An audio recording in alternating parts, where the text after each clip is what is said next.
Dos bloques A y B de masas MA y MB están unidos por una cuerda ideal que pasa por una polea ideal. El bloque A está unido a la pared mediante un resorte ideal de constante elástica K y largo natural L0.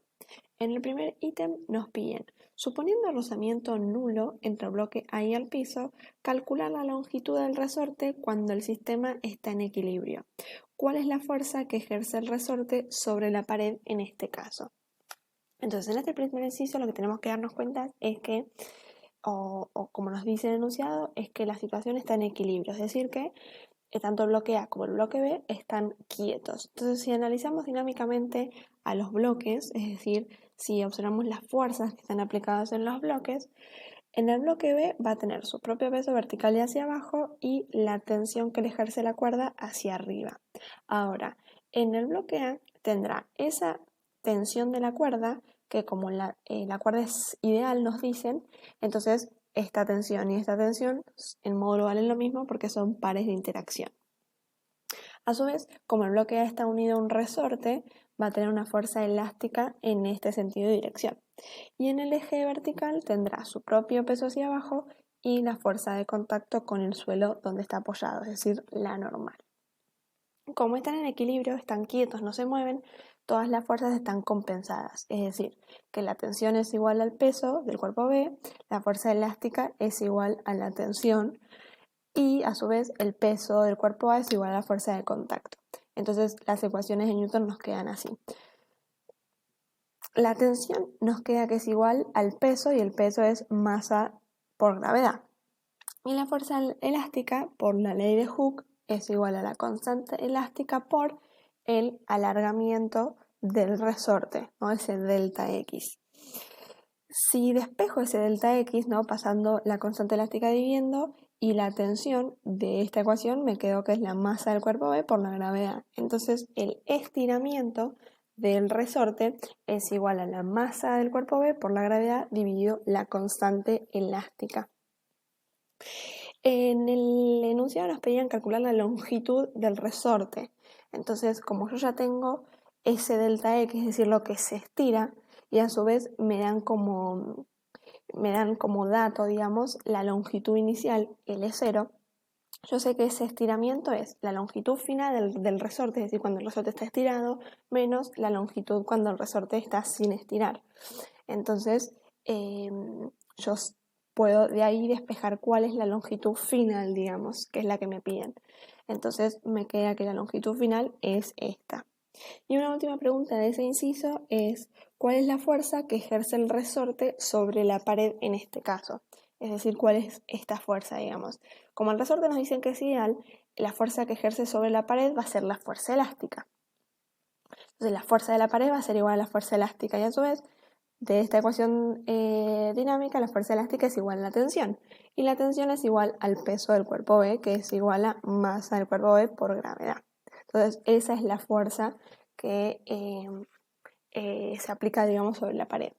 Ahora el inciso B nos dice, considerar ahora que el sistema no está en equilibrio, si la longitud del resorte es L0 y se deja el sistema en libertad, calcular la aceleración inicial de cada bloque. Entonces, obviamente que en este momento se va a romper el equilibrio, ya los bloques no están quietos, y como nos dicen, la aceleración inicial cuando la longitud del resorte es L0, no va a haber fuerza elástica, ¿no? O sea, la fuerza elástica es nula. ¿Por qué? Porque cuando el resorte está en su longitud sin perturbar, digamos, en su longitud original, la fuerza elástica es cero. Entonces creo que lo más importante del ejercicio es darse cuenta de eso, que si la longitud del resorte es su longitud original, la fuerza elástica es nula. Entonces, de las ecuaciones dinámicas ahora nos quedan, como no, las fuerzas no van a estar compensadas porque se rompe el equilibrio. Entonces, del cuerpo A, si vuelvo al dibujito, la fuerza elástica es nula, o sea que no tengo. La única fuerza en el eje horizontal, digamos, es la tensión. Entonces me queda la ecuación dinámica que la tensión es igual a la masa del cuerpo A por la aceleración del cuerpo A. Y ahora en el cuerpo B, la tensión y el peso B no están compensados, no valen lo mismo. Lo que va a estar pasando es obviamente que el sistema se mueve así, ¿sí? O sea, el bloque B va a estar tirando al bloque A. Entonces yo puse el peso de B menos la tensión es igual a la masa del cuerpo B por la aceleración del cuerpo B. Como el enunciado nos dicen que la SO es ideal, las aceleraciones de los dos cuerpos son la misma y la llamé simplemente A. Entonces lo que hice fue, de esta ecuación, cuando aparece la tensión, reemplazar por esto que me quedó acá. Entonces me queda esta ecuación. Y fíjense que de esta ecuación la única incógnita que me queda es la aceleración. Entonces lo único que hay que hacer es hacer la cuenta, ir despejando de la ecuación para encontrar la aceleración. Este término que está acá lo paso sumando hacia el otro lado del igual y el peso del cuerpo B es la masa del cuerpo B por la gravedad. De este lado del igual saco factor común la aceleración, entonces me queda esta ecuación. Y luego paso la suma de las masas dividiendo. Entonces me queda que la aceleración en esa situación es esa expresión que está por acá. Y por último, el último inciso dice, considerar ahora que el rozamiento entre el bloque A y el piso no es despreciable. O sea que ahora va a haber rozamiento entre el bloque A y el suelo. Y dice, se desplaza el cuerpo que cuelga hacia abajo hasta que el resorte tenga una longitud L mayor que L0 y menor que la longitud calculada en A. Y se lo suelta. Encontrar el valor mínimo que debe tener el coeficiente de rozamiento estático para que el sistema al soltarlo quede en equilibrio. Y después nos preguntan si depende este valor de la constante elástica del resorte.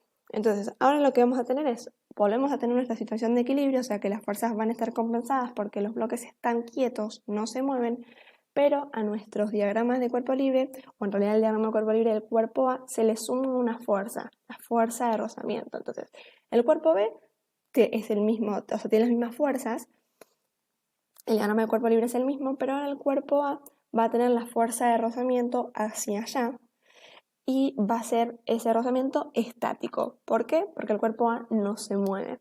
Entonces, las ecuaciones dinámicas me quedan del bloque B, que la tensión es igual al peso del bloque B. Entonces me queda esta ecuación. Y luego del bloque A me queda que la normal, es decir, la fuerza de contacto entre el bloque A y el piso, es igual al peso del bloque A.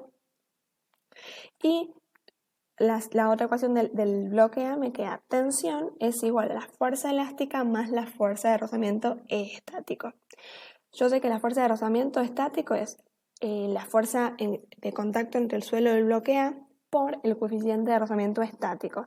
Y la fuerza elástica, por la ley de Hooke, es la constante elástica por el alargamiento del resorte. Entonces tengo 3 ecuaciones y con estas 3 ecuaciones voy a encontrar lo que me piden. Entonces lo que hago es, de la 1 y la 2, es decir, de estas 2 ecuaciones, la voy a meter en estas 3, en la ecuación 3, digamos. O sea, cuando aparece la normal, voy a escribir masa del cuerpo A por gravedad, y cuando aparece la tensión, masa del cuerpo B por gravedad. Entonces me queda esta expresión que está por acá. Y con esta expresión voy a despejar el coeficiente de rozamiento estático. Lo primero que hago es pasar esto restando y después la masa de A por la gravedad dividiendo. Entonces me queda que el coeficiente de rozamiento estático es este. Y nos preguntaban si dependía el valor de la constante elástica del resorte, y sí, porque fíjense que de la expresión me queda la constante elástica. Entonces el coeficiente de rozamiento estático depende del resorte.